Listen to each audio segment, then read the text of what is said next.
есімін төрсін. Бағнаса эцгийн гардар өсөж 1980 онд 1-р ангиас жаргаад 88 онд 8-р анги төгсөөд 88 онд Баян Улгийн аймагт барилгын таамжид Битар Мутар ангид явж суралцаад 90 онд төгссөн. 90 оны 6 сар төгсөж ирээд Увс аймгийн барилга дирекцийн бетон цагт армат орчноор ажиллаж байгаад 90 оны 11 сард цонготхонд ороод барилгаас гарсаа.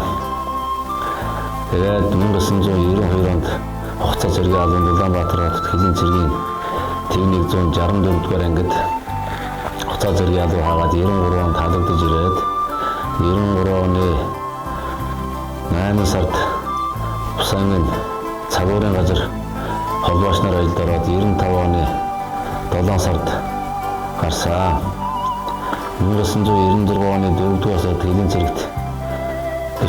цэргийн 45-р ангид ахлагшир авна гэсэн яваар зарын дагуу ирж шалгалт өгөөд 96 оны 9 сард ахлагчийн бүрэлдэхүүнд орж ажиллаад 96 оны 10 сард сургалтын төвд гараад хугацаа зэргийн албан агчид таваад салаан даргаар гараад 96 оны 12 сарын 8-нд Хөлийн 7-р суманд одоо Тэсийн заставд харуулын даргаар хамдагдаж очсон юм аа. Манай гэр бүлийн хүн маань Хөлийн цэргийн энэ 45-р ангид 1997 онд ороод тэр үеэс өтгөр анилаад гурван хүүхэдтэй гэр бүлийн хүн маань нэгтлэн хийж байгаа юм сүрнгээд том охин маань Улаанбаатар хотод Худалдаа Үйлдвэрийн банкнд эдийн засагч хийж байгаа. Дараагийн бие маань одоо 12 дугаар анги, баг нь 8 дугаар ангид байна.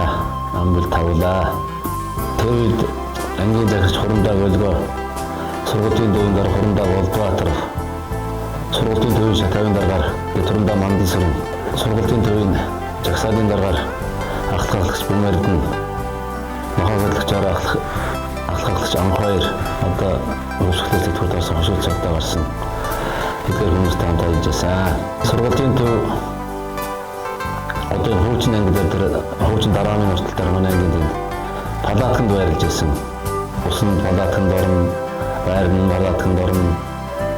Тийм байсан тэр үед. Байр савны багтаамжих тааруухан төлөв 12 сар чинь усанд палатканд ордог.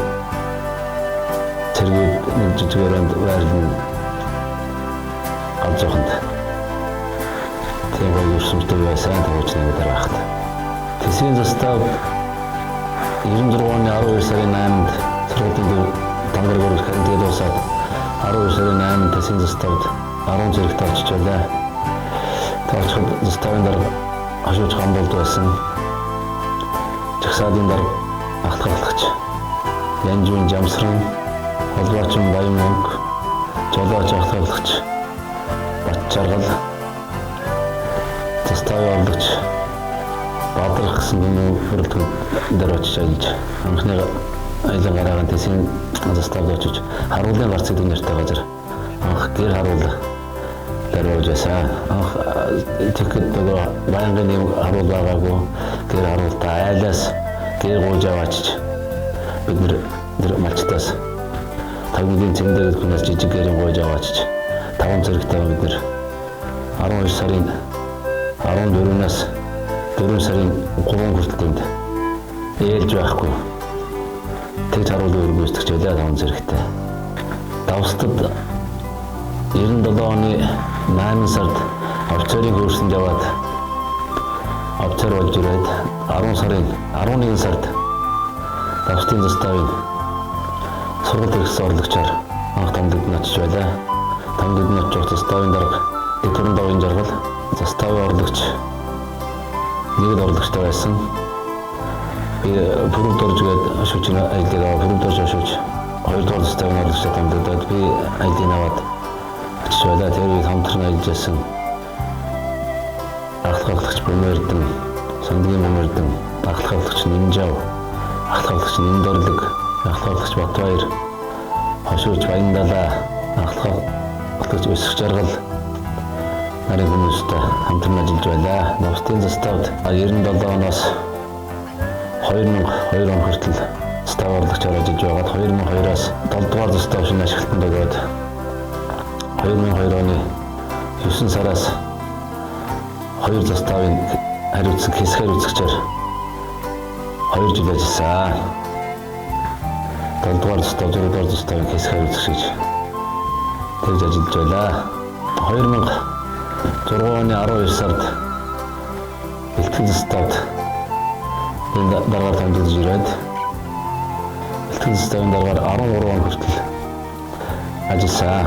13 оноос 14 оны 11 сар хүртэл хувьд шатхууны албаны дараагаар ажиллаж байгаад хойны хамт гарсан. Тэр үед ажиллаж байсан ангийн загсч болон өдрөлтөд хамт ажилласан хүмүүсээс дурсан ярахад ангийн загсч хурандаа байлгаа, ангийн загсч хурандаа гээд баригдсан минераас сайн төр, хурандаа инг тайван, хурандаа дамжин сүрэн, хурандаа батцуг, хурандаа баярбат, баригдсан минерад нэмэнжин нарийн хүмүүстэй хамтран ажиллаа. Ангийн шатавын дараараас хурандаа Болдбаатар, хурандаа Мандал сүрэн, хурандаа Эрдэнэ чулуун, хурандаа Даханбаатар, хурандаа Амонбек нарийн хүмүүстэй ажиллаж байлаа. Алумны хүмүүстэй тэр үеийн нэгдүгээр засгийн дараагаар хурандаа Начин, хурандаа Цэвэн Дулам, алумны ахлахаар Ашууч Инкват, сургууль зэрэг алумны хурандаа Инкмент, хурандаа Дууржав, хурандаа Цогтгэрэл, хурандаа Цэвэн гэрэл, хурандаа Цэвэн алумны засгийн дараагаас Шууш Лувсан зэрэг хурандаа Батэрдэн нарийн хүмүүстэй ингээд ажиллаж байсан. Бэлтгэл заставын дараагаар бэлтгэл заставд ажиллаж байхад жагсаалын дараагаар ахлагч, зоргоо, хувцсны алуунч, энгийн Утганбаяр, энгийн Төмрөө, Батдэлгэр, Будхөө нарийн хүмүүстэй ажиллаж байлаа. Хэлийн цэрэг бол миний амьдралын салшгүй нэг хэсэг мөн. Хэлийн цэргийн буйнд үдээ зэрэгтэй сайхан амьдарч үр хөвгтэй ханы жилдээ одоо ингээд сайхан амьдарч байна. Хэлийн цэргээр бахархахын аргагүй. Энэ албан биш үтж явдаг. Хэлийн цэргээр бахарч байна. Энэ өдрөлд хамт олон найз нөхөд хамтран ажилласан бүх хүмүүстэй баярлж явдаг шүү. Тэгээ одоо утахгүй болох ангийн 50 жилийн энэ хугацаанд хамтран ажилласан бүх хүмүүстэй эрүүл сайхан инг тунх эрүүл инкл байгаарэ гэж хүсэж яриа дөө.